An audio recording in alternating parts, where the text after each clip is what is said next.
Yeah, happy Monday. Hello, everybody, and welcome to the show. Jesse, thanks for the thumbs up already, buddy. I do appreciate that. How's your week going, buddy? How's the weekend, everybody? What did you do over the weekend? There's still, surprisingly, there's still stuff to do. It just looks a little bit different, right? I did see, though, in the news, I could have brought this up, I guess. Blackburn News was reporting that the Sarnia arenas have had to limit the number of people being allowed in. I don't know what the issue was. There's too many people but anyway, spectators are not allowed currently. So I don't know what that's going to mean coming forward with other events like Sarnia Sting or where that's going to be at. But who knows when they start in December 1st, where we'll be with all of this stuff that's going on, right? So, but I'm sure it's for the safety of everybody, right? So. Who's out there saying hello? Barry says, good afternoon, David. Good afternoon back to you. And good yourself, another loyal fan. Jesse, thanks for being here, guys. And if this is your first time watching, I hope you'll stick around and enjoy the show. Or maybe you're watching the replay. I don't know. Today, live every Monday at 3:30. And I'm thinking, I got a few people out there watching. I'm thinking of changing that. Do I do the show in the evening? What do you think? 7 o'clock at night, maybe? How would that go? So give it some thought, right? But happy Monday to you. Or maybe a different day of the week. I don't know. It's one of those, but I've been doing it on Monday for, I don't know, years now. We're coming into the 9th year of the show coming up in November. So, do we have a big party or something like that? What do you guys want to do? You want to have some fun? And who knows where are we going to have the party, right? In November. Can't do karaoke. Not yet anyway. So who knows? Maybe I'll have to put some thought into that. First Friday show. Yeah, there you go. I thought about doing something like that. So that's a good idea. We'll see. I thought about doing something about that a while ago, but then when, all this stuff showed up, I wasn't sure how, and, having a microphone out there. Anyway, we'll see. That's a good idea though, Jess. Maybe we have a party down at Cheeky Monkey or the Tin Fiddler or something like that.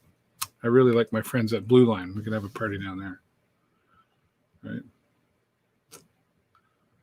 So just want to make sure I'm not missing anybody. And as always, I like to remind you to, get the accurate information from those who know. Go to lambtonpublichealth.ca to get updated information and what's happening with COVID locally, etc.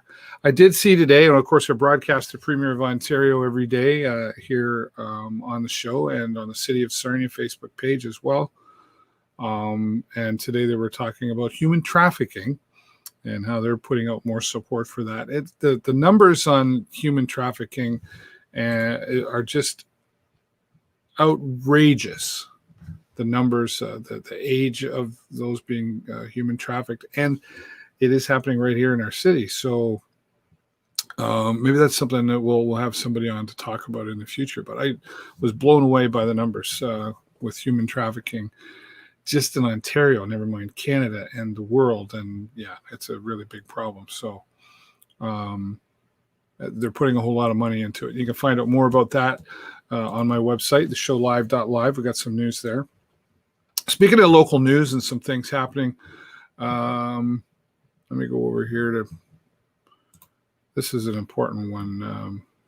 Because the Lambton Elderly Outreach, the Ford F-150 raffle, the truck raffle that we've been running for some time, and I actually got a phone call today. I'm assuming that's because I bought a ticket.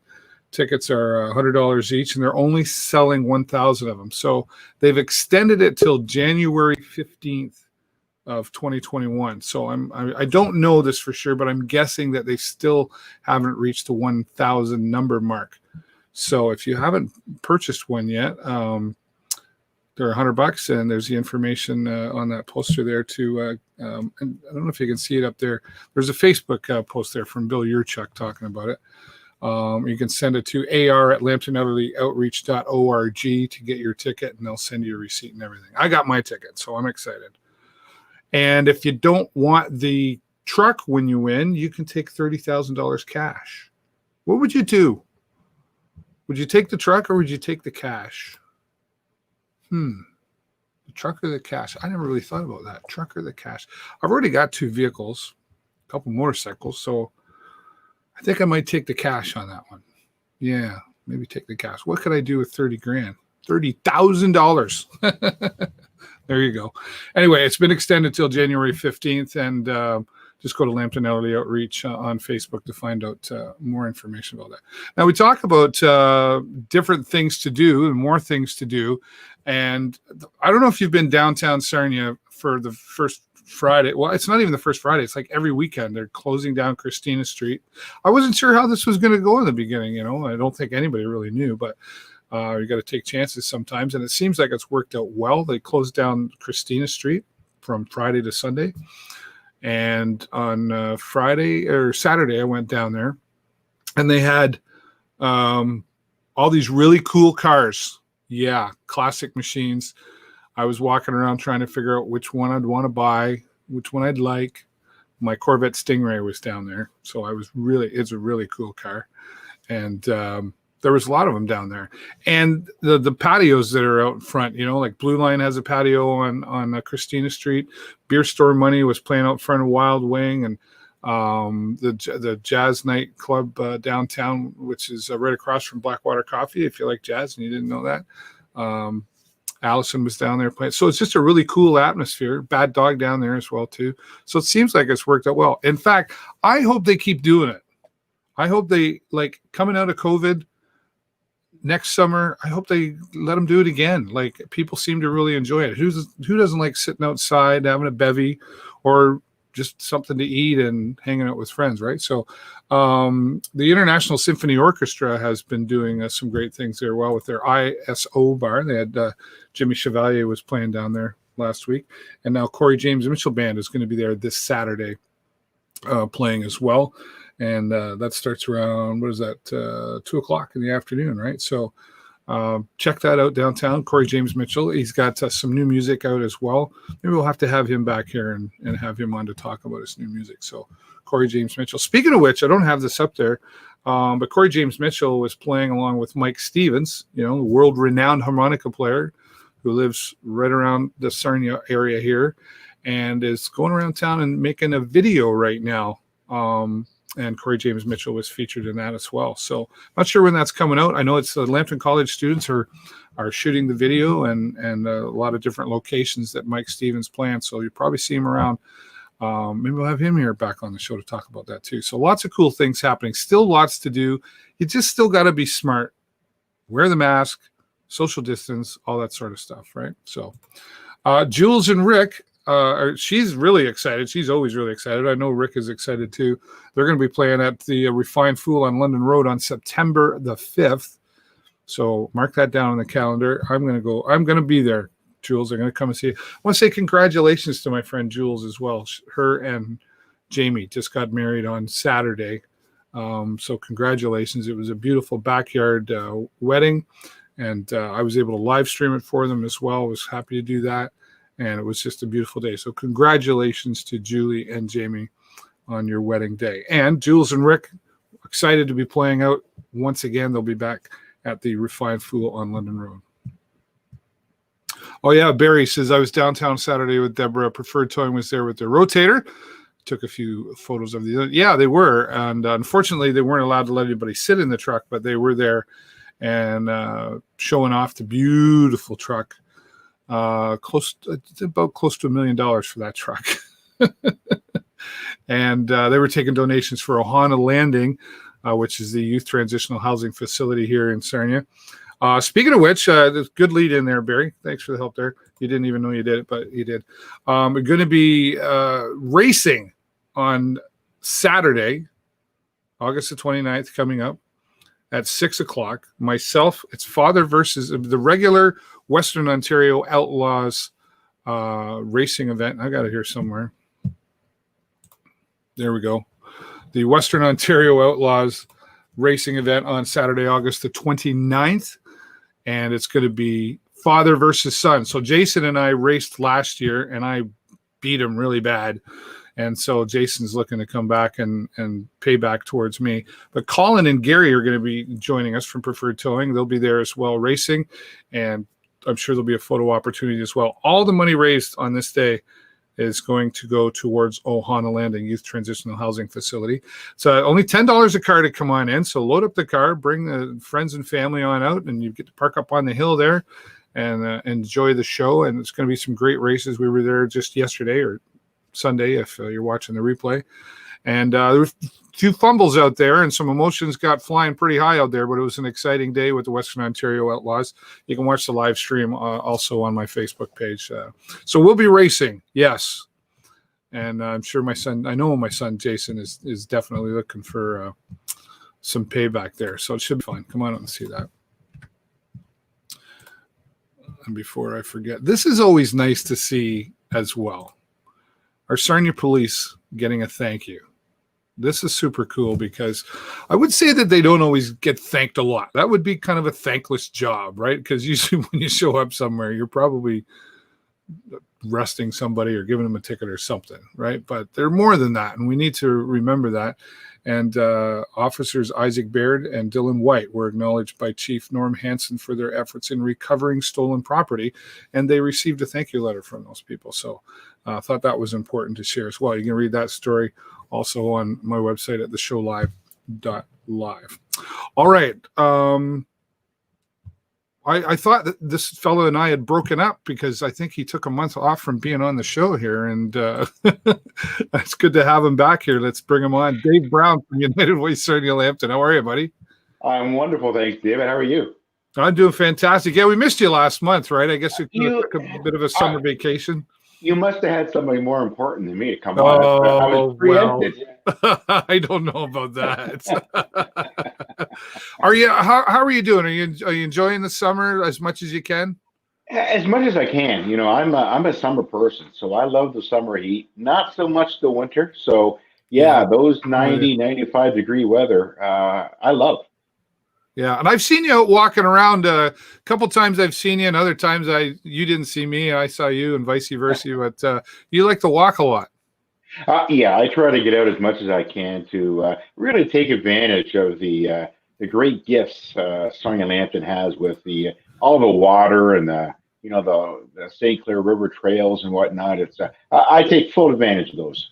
Yeah, well, why not? And you don't have to go far. The water and everything. Yeah, we got beautiful everything around here. So, well, let's get to the reason why we've got you back here and give us an update on United Way Sarnia-Lambton. They've just been throwing money around.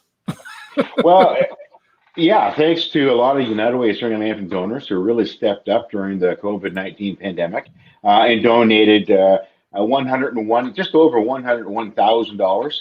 And you can see our website now where we outline how all the money was allocated. But in addition to that, we received a couple of grants from the federal government. And of course, we were required to hand that out under very strict guidelines to agencies in our community who are having trouble struggling to meet the needs of our community through the COVID-19 pandemic. And in total, with the help of those donors and the federal government, we allocated $455,164 to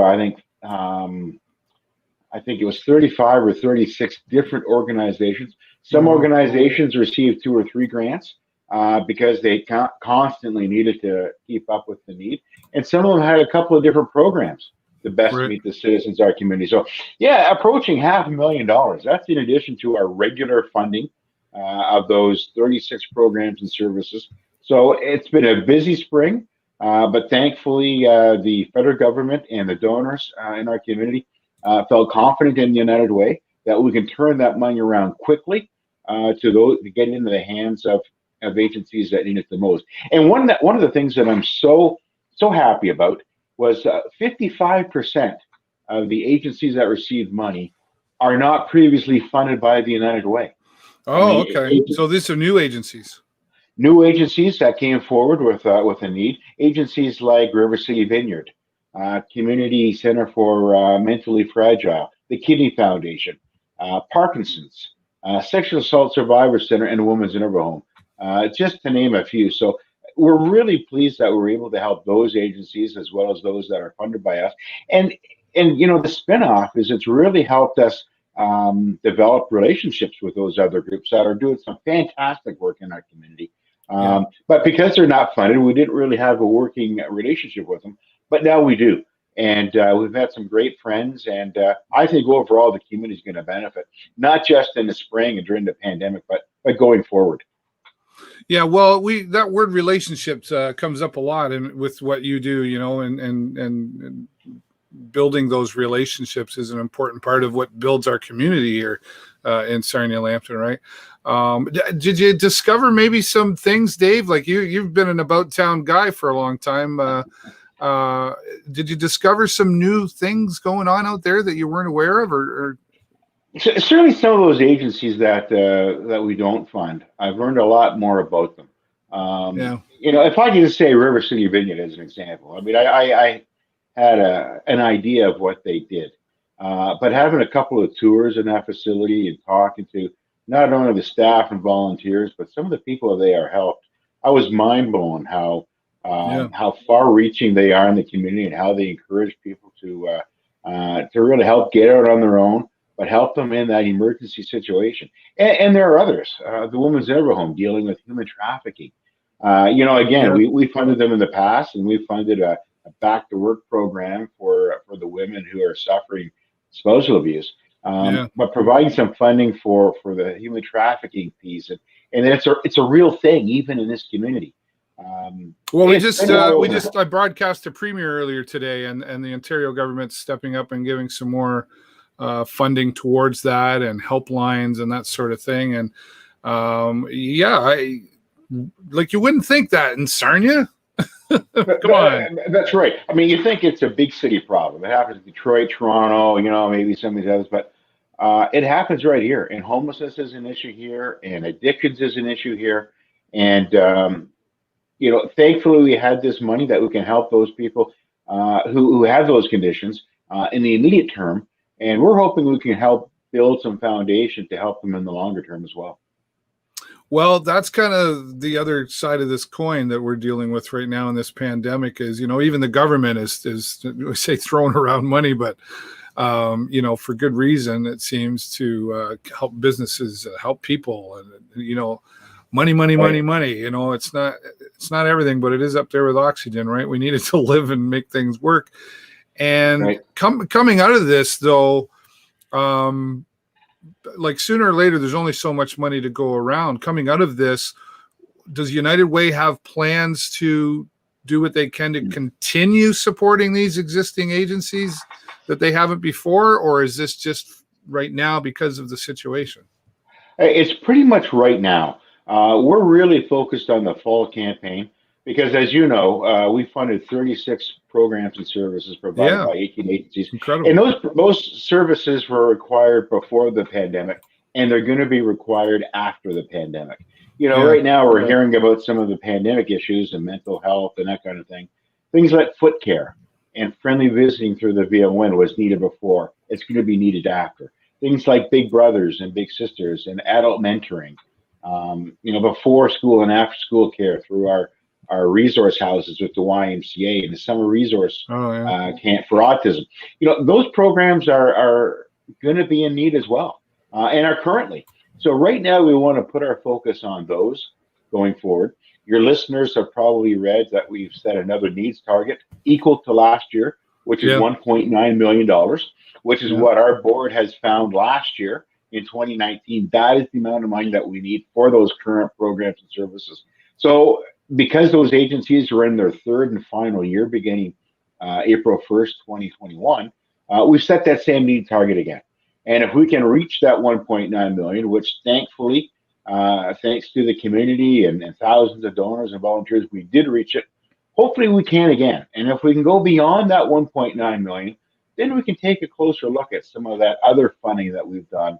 Because we do realize that COVID-19 enforced the agencies to think outside the box and provide their services differently. But those services are still required as well. Things like what's being done through the River City Vineyard and St. Vincent de Paul and the Good Shepherd and others. Yeah. Well, and I guess the other side to all this too is that the community's been stepping forward, and maybe in the beginning we were like, oh, what's the pandemic, Right. right? Right. And if we look back to where we were, a few months ago, back in even May or June, right? The where were we with all of this? And it's amazing to me. It never ceases to amaze me, but it's still amazing, the Sarnia-Lambton community, how they really come together, step forward, and like people are still donating money to help support organizations, right? Absolutely. But I think going forward, they're going to be doing it in a different way. We know, for example, that number one, we are not going to have bingo revenues, as will none of the other agencies in the community. But fundraising through events. I mean, we typically have had our Day of Caring and our local Lambton dinner, and previous years we've had the Stair Climb.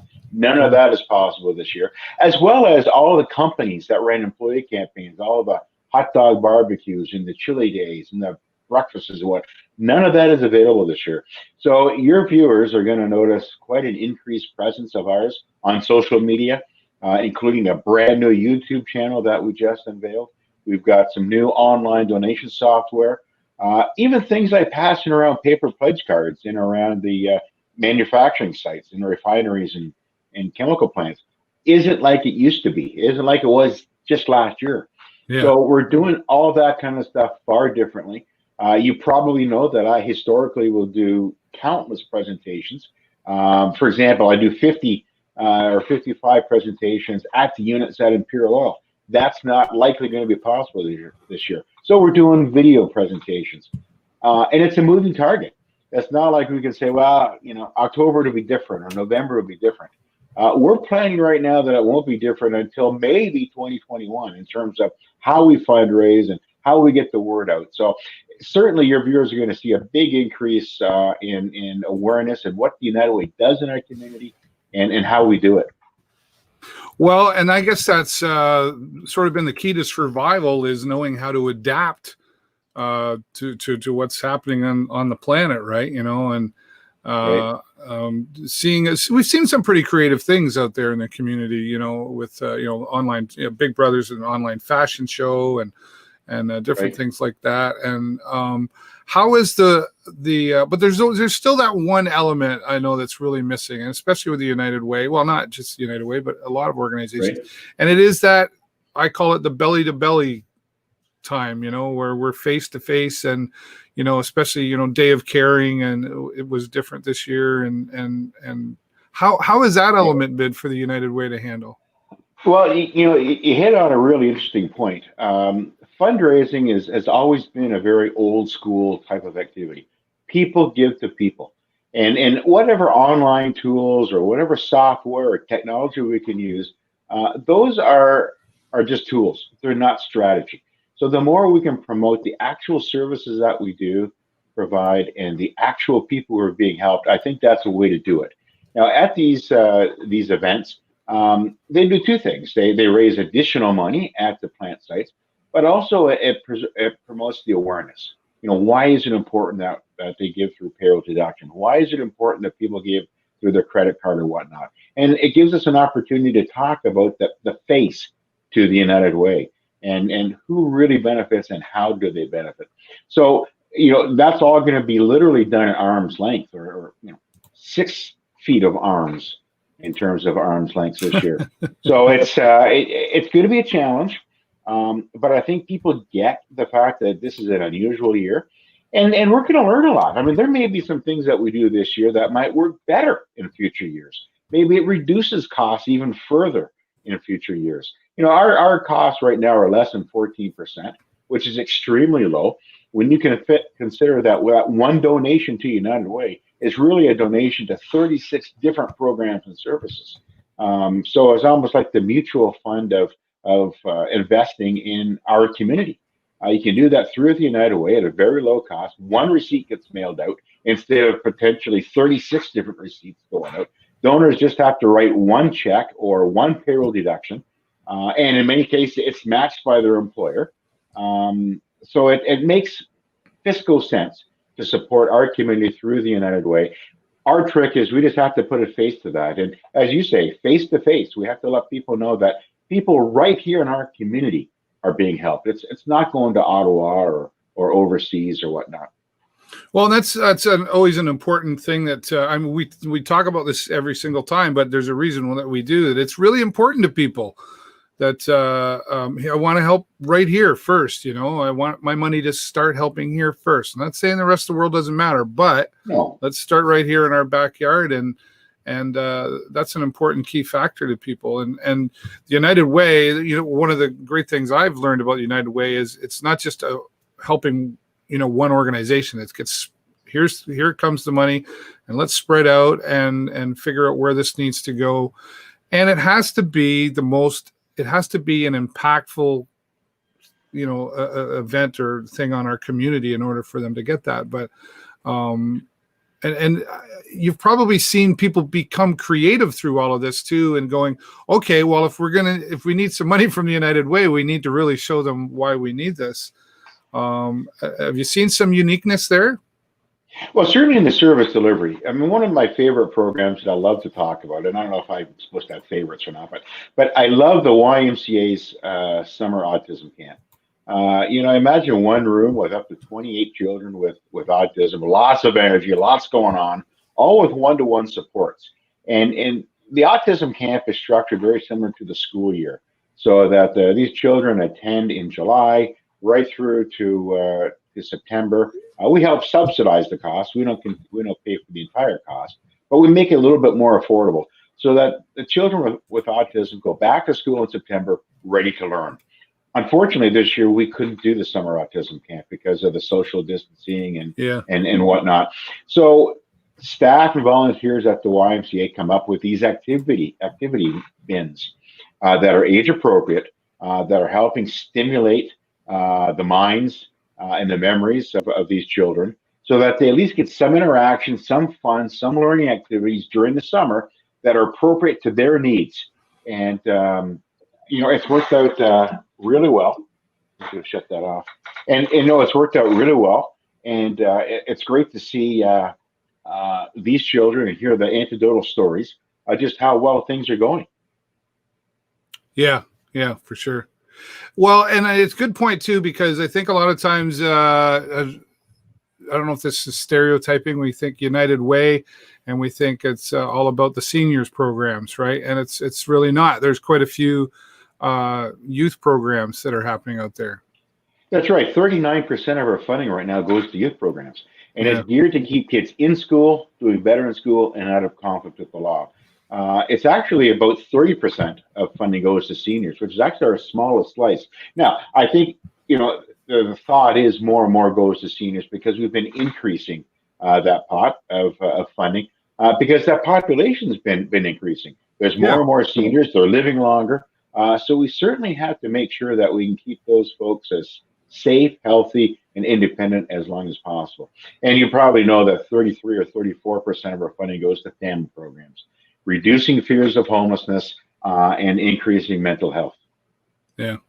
Well, thanks to you and your team, as always, for all your hard work and effort that you put into it, because I know you have a small but very powerful team behind you, working with you, and the board of directors, etc. It's really been positive results, I guess, we're seeing from United Way of Sarnia-Lambton. Dave, any final words before I kick you out of here and let you get on with your day? Just that, we've already started our direct mail campaign. We've got a few other things that we've on the go. So right now, we just hit the $300,000 mark already. Nice. And as you know, the campaign really officially gets kicked off in September.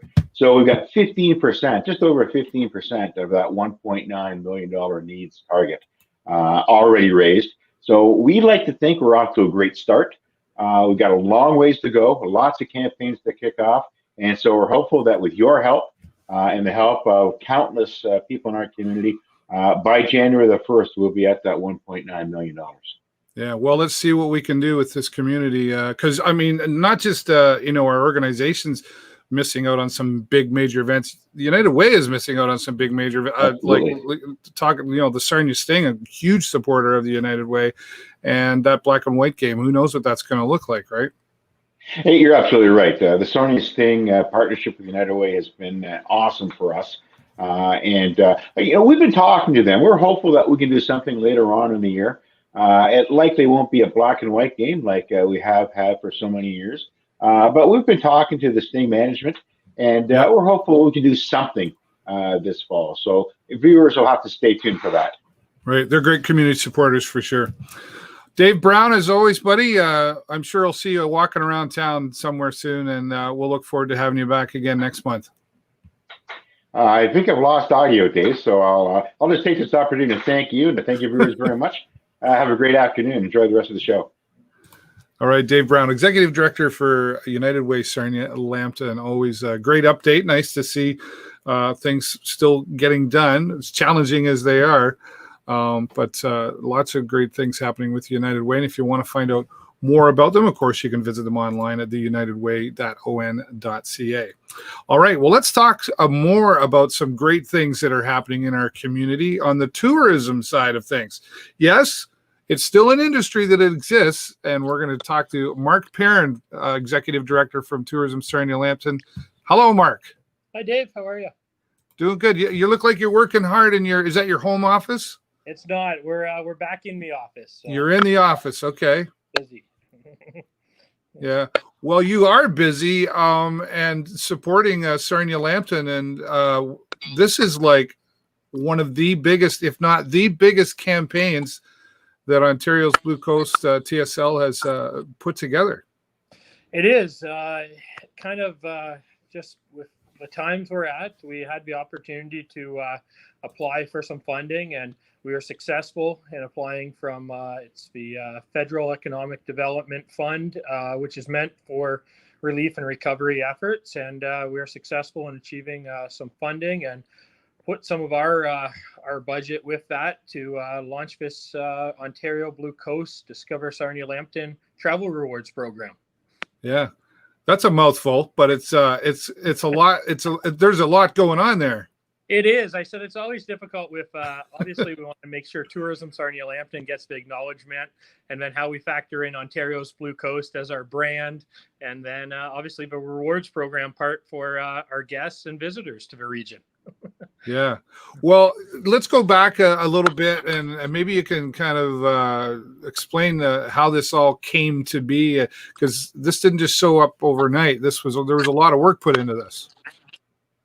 Yeah, it was. So right away, when we had to really come up with some ideas on applying for this grant and what was for, and with the funding, it's unique in a sense of what it's meant to do is help destination marketing organizations. So what it is, Tourism Sarnia-Lambton is the destination marketing organization for Lambton County, and it's to help with some of the revenue that we haven't been able to receive this year, or that we don't have available because we've lost it during COVID. So yeah, fortunately, and backing up, we were able to put in the MAT, the municipal accommodation tax, and we would have received some revenues there to help with programming and bringing in things to the area.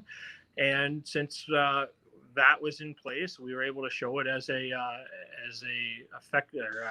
revenue loss, and allowed us to apply and get some help. And from there, we really said, how can we use this money to put back in the community? We know that the different programs out there, if you spend $1 on one thing, you're gonna eventually have dollars kind of trickle through the economy. And we looked at Muskoka, we looked at Collingwood, we looked at just some programs out there, and said, how can we kind of create a lot of the good programs that are out there into one major program that Sarnia-Lambton can have, and people can discover it. People can stay in hotels, getting the attraction sector involved, and then how do we cycle that down to make sure, accommodations, attractions, retail, restaurants, how everyone's included. And we rolled out basically a $300,000 program that includes everyone. We are rewarding people that come here and stay the night.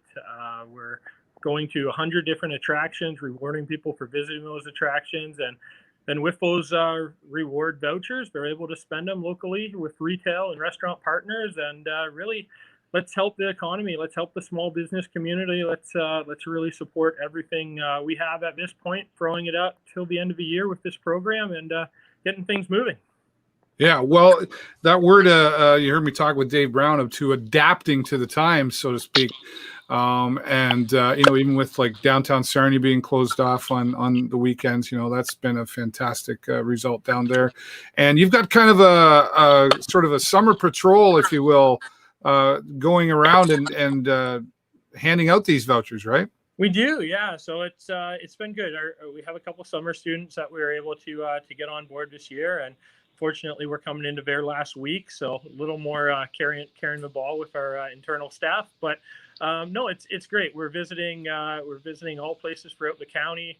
We've heard a lot of great response on people, going to places for the first time, not realizing what's in their own backyard, and getting out, exploring. Obviously doing it safely and being rewarded. And then we hear the same thing. The restaurants are we've got a lot of feedback that people are redeeming the $10 vouchers and, spending up to $40, $50 on their meals. So, those restaurant owners are saying it's new business they might not have had. And just, everyone's kind of working together. And the program, we're very happy. It's just finished the first week and going through everything. We're really happy with the results so far. I imagine a lot of relationships being built here through all of this, and preparing. So did you reach out to businesses locally and different, like that would have been a lot of work just to handle that? We did. So internally, we're lucky we have great staff here in the office, and we divided it up. So Vicky, who normally works on our special events and sports, she did all the accommodations. So she's used to working with the hotels. So to set up the programming vouchers with them, and then we had between Leona, Beverly, and Shelley really calling, over almost 300 partners, and we have about 250 on board with the whole program. So between calling, leaving messages, sending emails, telling people what the program will look like, and kind of selling it on the vision, and then saying, okay, now this is how we actually launch it and make it happen. And so far so good. Yeah. Well, I saw it the other day and I was like, wow, here we go. Right. Well, you kind of hinted about it last time you were around here, I think, but he wouldn't give us all the details. But it's so great to see here. And what a really big marker for tourism Sarnia-Lambton as far as the size of this campaign, but it's probably gotten tourism Sarnia-Lambton and Ontario's Blue Coast seen a little more in the public as well, where maybe not as much before. Would you say that? Absolutely. Just the media attention is one thing, but to give an idea of what it's kind of put, it's launched our organization up. We know Ottawa actually announced a similar promotion this about a week before us, and theirs only has really the one. We're dealing with accommodation, attraction, retail, and restaurants, where Ottawa Tourism focused on accommodation and rewarding people for staying with Visa gift cards. And it was kind of ironic. They came out a week before, and then we launched this, and then we received a call saying, how did you put all these partners together? We're just handing out Visa gift cards and letting people go kind of shopping anywhere and everywhere. And instead, we had the tourism industry of Ontario reach out and say, your program's the best in the province right now, and how do we replicate that and get a center like Ottawa, instead of Visa gift cards, doing these vouchers and working with all the tourism sector instead of just one component. So it's really elevated us in the industry. Obviously, anytime that the tourism industry of Ontario says it's one of the top programs in the province, that puts your name out there. And we're happy. We want to bring as many people as we can to Sarnia-Lambton, doing it safely, of course, but so far, we're seeing really good results. We had a lot of people running into on this last weekend from the GTA area, and then quite a few from actually Quebec and Montreal as well. So we know there's lots of people visiting the area, and as long as we social distance and take the proper protocols and precautions, keeping everyone safe, I think it's a win-win for the local economy and everyone involved. Yeah, well, like you said, it seems to be working so far so good, and when Ottawa's calling you, that's a pretty big deal. So that's good that it's working out. And do you see this like moving forward? Is this something that sometimes when you go really big, then like next year comes along and people want to see it again? Yeah, I mean, it's something we can definitely look at, and that's kind of the idea.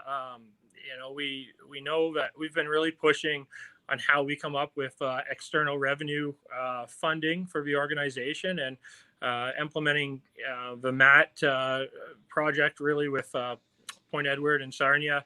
We know that's going to help. Originally, we thought holding some of that, so some of those dollars back, so we could underwrite some big events and really Right. focus on a few big events coming to the area. But with a program like this that we're seeing lots of people benefit from, it's maybe how do we we still look at how do we underwrite big events, but how do we also do something like this that maybe not every year but happens every other year or coincides. We'll see kind of how the whole program goes and what it looks like at the end of the year, and evaluate from there on next steps and just talking with our partners. But I think anytime you get that many partners involved and everyone's excited and happy, obviously it shows something's going right, and they all feel involved and a part of it, which they're a huge part. The whole setup is for our industry partners, and we're the ones kind of orchestrating it. But let's get the Sarnia-Lambton economy back going at the end of the day. Yeah. Well, and collaboration is usually a good word to put into all of that, right? And it's not even just about bringing people to Sarnia. I mean, that's a part of it, right? But it's even to those who already live here and getting them out and spending some money and supporting. We hear that support local, but this is kind of more of an incentive for even those of us who live here to take advantage of the things that are available to us. It is. I mean, especially the attraction part. That we from the get-go, we had the accommodation kind of figured out on, okay, we can invite people to stay. We can even promote inter-county tourism with people staying at our hotels and coming from the different municipalities and kind of flowing. But we said, how do we get the whole county involved? We got 11 municipalities and we really want everyone to feel like they're a part of it. And the answer was, well, if we have all these attractions, let's go to them. Let's promote one per day. So they each kind of get their special promotion, and let's go there, reward people for going there. And it allows people to, Sarnia, see what's in Petrolia, and Petrolia, see what's in Forest, and, all over the county. It just allows people to move around and see what we have in our own backyard. And we are finding it's amazing how many people don't necessarily know the county boundaries and where, what's in our county and what's not in our county. So yeah, it's a surprise a little bit, but at the same time, it's great. People are getting that knowledge and realizing, hey, Rock Glen, it's in Lambton County. It's our home. It's something, it's a beautiful attraction. And yeah, people in Sarnia, make sure they, check those things out, because people from all over are coming there, and a lot of people don't know it's in our own backyard. Yeah.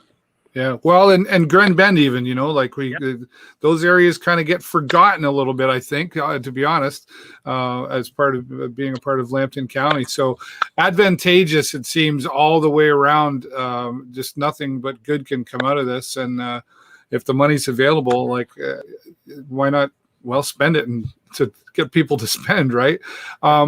What about certainly the entertainment world has taken a huge hit. We're not seeing Suncor Agora being used. Border Fest has had to change plans, etc. Is there some kind of a plan, or is this the plan to help fill that void, or are there other things coming down the pipeline? Yeah, so right now with most of the this program's focusing on the attractions we have, and I mean, we're working a little bit right now to say, okay, what are some other areas doing, and what could we do to support existing events that really we want to make sure for 2021 that the key staples in our region, they're not going anywhere. We don't want to see anyone that has fallen on hardship and not able to keep moving forward. So we're looking at ways. Kind of our plan now is actually to reevaluate where we're at with our budgets, and this program's launched and off the ground, and we're just kind of moving to that next phase of, okay, for the fall, what do we have that we can help and support, and what's it look like? There's talk of possibly how do we do an event and pull together, whether it's with with a municipality, or if we do it on our own or work together. So yeah, there's a lot up in the air. There's a few kind of questions. We've had some calls on different events going on, and I think the trick is, okay, well, let's see what we can do for social distancing and really making it come together. But I will say I wouldn't be surprised if we see something kind of later in September or into October that we have in Sarnia-Lambton that's maybe music for people to go to. He's doing it again, folks. He's doing it again. He's teasing us. I don't but that's make good. Any promises in case the pieces don't fall into place. But there's discussions, and we'll see what we can do. We obviously are 100% supportive of anything like that, though. It's great though when you're putting out positive vibes, Mark. That's a good thing, and that's really all of this is positive. And again, Sarnia-Lambton coming together and collaborating to make things work and adapt in these crazy pandemic times, right? So that's it. It's constant motion of change, right? So how do we adapt? And the ones that we've kind of said for this whole thing, if you're not adapting during these times, you're going to be left behind. So we got to adapt. We got to think forward. We got to be kind of leading edge on what we're doing in our communities. And really, that's what's going to get us more media attention and get us in the spotlight. Yeah. Well, we're glad to have you in the spotlight here. Appreciate your time here today, Mark. And as I like to ask everybody, is there any final thoughts before I let you go? No, just thanks again, Dave. I mean, it's great. All the community efforts that you're involved in and put on it. It definitely doesn't go unnoticed here. I follow along, and it's been terrific. COVID's definitely been hard, and you've kind of been leading the way with all the video streaming and the live shows, and I'm glad to see you kind of have it all shining together and moving the whole system forward. But thanks for all the support, and let's just keep promoting Sarnia-Lambton. Just keep going, working together. So it's great. Thanks for that. Appreciate the words, Mark. And we'll stay in touch with you and get a follow-up soon. Sounds good. Thanks, Dave. Take care. Mark Perrin, Executive Director from Ontario's Blue Coast Tourism Sarnia-Lambton. Wow, what an amazing program. $300,000 put into this and more. And you can find out more about what's happening with Ontario's Blue Coast and Tourism Sarnia-Lambton in the program by going to discoversarnialambton.com. What a great website. Wish I'd thought of that one. Discoversarnialambton.com and find out how you can get these vouchers, how you can support local and support what's happening with this fantastic program that they've put on.